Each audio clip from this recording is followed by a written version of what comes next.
Hey there, my name is Armando Vernal, and today we're going to be discussing functions of behavior. I currently work with Cole Academy, and let's begin. So the title of my presentation is called Why Did You Do That? Reinforcing Child's Behavior. So there are a number of reasons why behavior can occur, and we'll go into more detail as we're speaking in this presentation.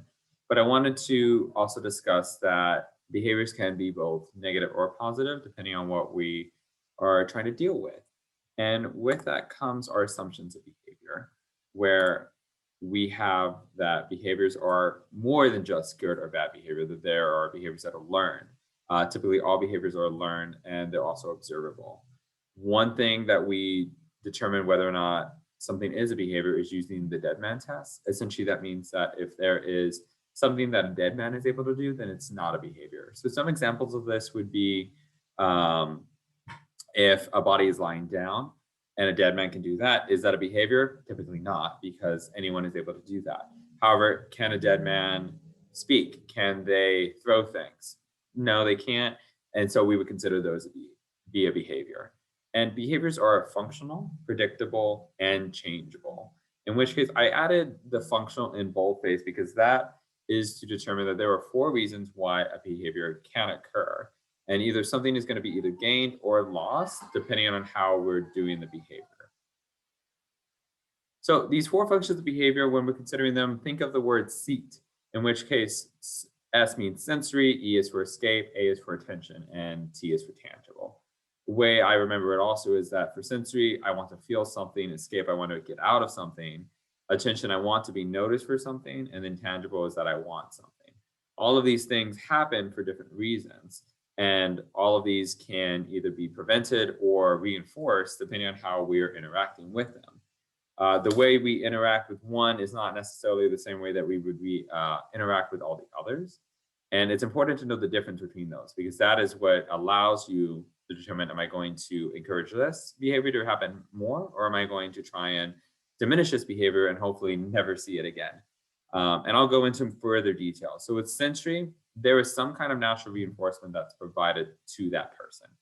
That behavior could occur even if they were alone. So some examples that I put in is consider a person named Monica is feeding food to giraffes at the zoo, and she begins to hand flap. Her mother walked her away after feeding the giraffes. And this could have occurred regardless in this situation where Monica was just very excited. And so she started to hand flap because she had never fed a giraffe in the zoo before. This could be for crying. Maybe crying feels good and they're doing it when they're alone. But the key here is to always remember, would this behavior occur when that person is alone? If they are doing it when they're alone, odds are there's nothing else that is really reinforcing them. There's no attention to be had. There's no escape. They're not trying to get out of something. They're not wanting something. They're just crying to cry. They're just hand flapping the hand flap. On the opposite side, although Monica's situation is more positive in nature and it's just very neutral, it's something good that feels good to her. Julia in school was not able to answer a question right and then began to hit herself. The teacher walked over and began blocking her self-injurious behavior. So with Julia's case, even though it may feel good to her to hit herself, it is very inappropriate and also dangerous. And so just because sensory has a more positive nature where it's maybe just enjoyment from feeding giraffes, it can be more of a negative feature or inappropriate feature, if you will, if the woman in question, Julia, is starting to hit herself because she didn't get a question right. We want her to be able to functionally communicate her feelings and for others to understand that, hey, I'm upset because I got a question wrong. I need help, as opposed to let me hit myself in order to get that same feeling that I'm looking for if I had gotten the question right. And with escape, it's a completely different ballgame. For this one, the child is trying to get out of something, that there's an aversive situation. And I think we've all been here, especially with Lewis's situation where he did not want to talk to a friend on the phone. And so he pressed the end call button to send his phone to voicemail. He was trying to get out of the aversive situation of talking to his friend on the phone and decided to end his phone call. That's something that occurs daily, possibly, or whether it be later on, there's some kind of aversive situation that's occurring for Lewis where he is not happy with the person he wants to talk to, or maybe he's busy, and so he ends the phone call. On the opposite side, we have Josh, who hit his teacher after being handed a worksheet, and the teacher then took away the worksheet from Josh. These all occur with different reasons. So which one is encouraging the behavior and which one is diminishing the behavior? For Josh, if he hit his teacher after being handed a worksheet and the teacher took away that worksheet, then Josh has now learned all I have to do is hit my teacher in order to get out of doing the work. For Lewis, he's learned all I have to do is hang up the phone, and that means that I don't have to talk to my friend at the time. These situations can change. What if the teacher gave Josh the worksheet still and did not take it away even after being hit? Josh hasn't learned that all I have to do is hit my teacher. Josh has now learned, regardless of me hitting my teacher, I'm still going to have to do the work that's being presented to me. Regardless if I rip up the paper, if I throw the paper, the teacher is still going to give me the worksheet that needs to be completed.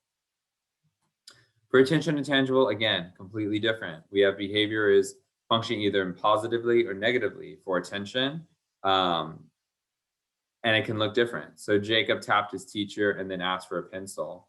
Teacher provided Jacob with a pencil. He tapped him, looking for that attention for the teacher to say that, hey, I see you, I hear you.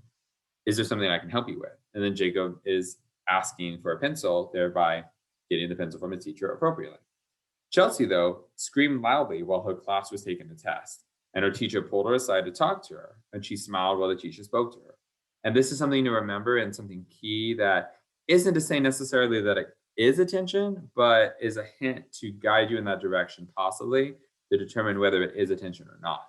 The smile while the teacher spoke to her is essentially the child allowing us to understand that they were happy that they got a reaction from the teacher that they were looking for. And so with Chelsea screaming loudly, she knew that if I scream loudly enough, the teacher is going to pull me aside and talk to me. I'm looking for that attention, so let me scream more. And so that's something that Chelsea learned. Jacob, on the other hand, learned I have to tap my teacher for a pencil, and I'm going to get pencils upon request. With tangibles, behaviors are functioning to gain some kind of tangible item. So Ashley was at the grocery store, saw her favorite cereal, and then she put the cereal in her cart and went to checkout line to then buy the cereal. Something that we do every day. We go to the grocery store and we see items that we enjoy, items that we like, items that we need, and then say, I want that item. And then we put it in the grocery cart in order to then check out with it. And so something very appropriate and is found in the community daily. Ashley's doing the most appropriate thing for this behavior. On the opposite side, we have Peter wanting a specific toy to play with, and his teacher told him he needed to play with it after he finished his work. So Peter began to cry profusely. Peter really wanted a toy. He didn't know how to ask for it. He wasn't okay with having to wait until his teacher was ready to give him the toy. And so he began to cry. So there was not that communication aspect available to him to tell his teacher, no, I still want the toy. He decided to cry instead. Now, and then this depends on what is the teacher going to do? Is he going to give Peter the toy anyway, even after he's crying, or is he going to wait and say, you need to finish your work first? It just really depends on how the teacher feels and what is the most appropriate. Obviously, not giving him the toy until he's done crying, until he's finished the work as requested, is ideal, but depending on the training, depending on how the teacher plans on reacting to the situation, is very important and can determine how things are completed. Here is something that we use typically in the clinic whenever we're determining why a behavior is occurring, when is it occurring, what is causing this behavior to happen. We'll use what's called an ABC data sheet. And so ABC stands for antecedent, and then B for behavior, and then C for consequence. We put our date and time to make sure that we understand, is this behavior occurring every day? Is it occurring every other day? Is there certain times that this behavior is occurring that we need to look out for? Maybe it always happens at lunch. Maybe it always happens at gym time. These little trends, these little patterns allow us to determine, is there a certain time or setting that we need to change in order to prevent this behavior from happening, or to make the actions of the child become more appropriate than what they typically are or what they currently are. An antecedent is anything that happens immediately before the behavior. So not something that happened in the morning. It's something where we know, let's say, for instance, the behavior is throwing. And so we look at what happened right before the child through the paper, through the toy. And we write that down. And then a consequence, it sounds like it's something that is getting the child in trouble. It's a punishment, right? And consequence, that's not what it is at all. It's just what happened immediately after the behavior. So we don't want to say what happened later that night or what happened an hour or two after the behavior. It's the child was given a paper, he threw the paper, child was given another paper. It's just to allow us to know what was immediately done after the behavior so we can monitor it closely and understand if anything before or after it needs to be changed in order to lower that behavior from happening or cutting the duration of that behavior down to minimal time. So how we use it is how I was just discussing. We play detective with it. We put down all of these behavioral components in order to help change a specific behavior. And throwing was one example, but this can be done for any behavior. Now, remember that dead man test they talked about, where those behaviors are not something we're looking at because they're not behaviors. We're looking at things that we see every day that could be inappropriate that we're wanting to change or encourage, whether that's throwing, crying, hitting oneself, or maybe it's compliments or it's praise or things like that that we want to see more of. So the ABC data does include what we call setting events. That's something to consider while you're taking your ABC data. Setting events are things that may impact the student's behavior that happened way before behavior had even happened. So for instance, hunger. Was the child very hungry that day? Did he not sleep at all the night before? Was the parent absent in the morning, but they're always there in the morning? All of these play a factor to the child's possible reasons for a behavior to occur. So we want to look toward that and see, hey, did we look at every possible outcome that could occur in order to have this behavior happen? And again, antecedents are that variable that occurs immediately before. So we think of when throwing happens, Peter does this. Or when he cries, Peter does this. We want to look at what happened before in order to monitor it closely. That behavior is any measure of the amount of time, that length of time, the intervals, what is occurring for how long and when, in order to really determine what are we really looking at and why are we looking at it? Why is there some kind of importance behind it that we want to see less of? And finally, the consequence is what happens immediately after.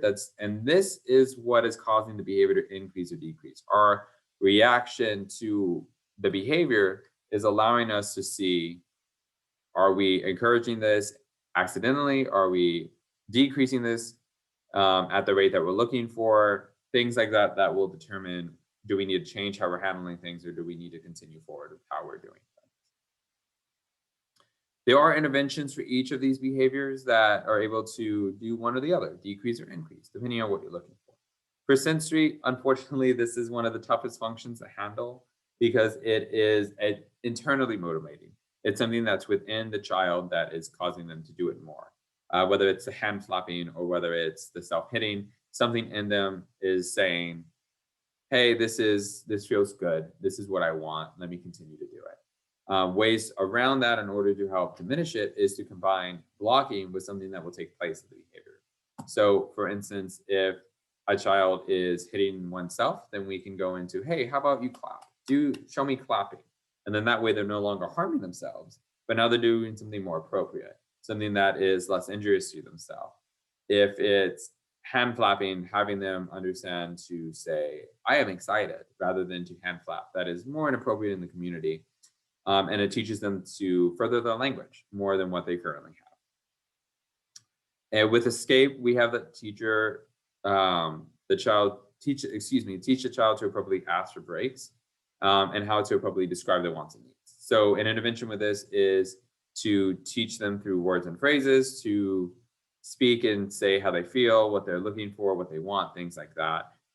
If they're nonverbal or verbal, it varies, right? So the verbal child is able to say these words and phrases, while the nonverbal child would use break cards to determine when they need a break, or they can use different picture cards to tell the adult or tell whoever's with them, hey, I want this item, and handing it to them rather than having this frustration and this anger to hit others or throw things.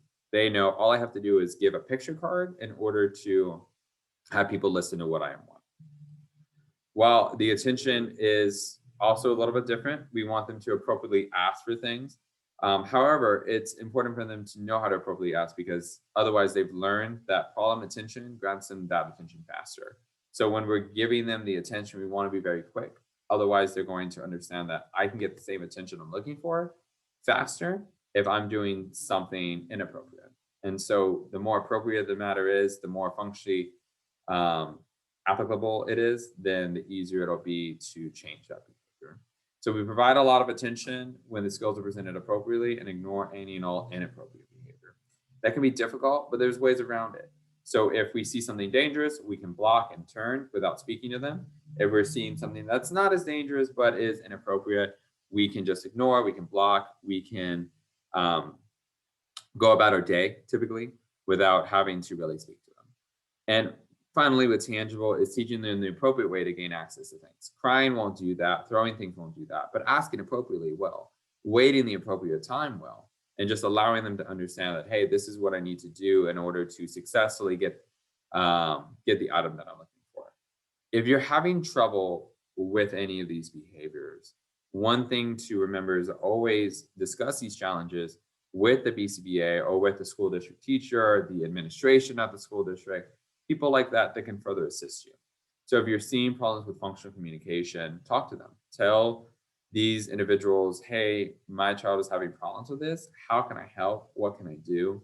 And make it into a collaboration because being able to collaborate with others will help benefit the child further and allow them to be able to be granted the same appropriate communication as I'm currently giving to you or that you currently give to others.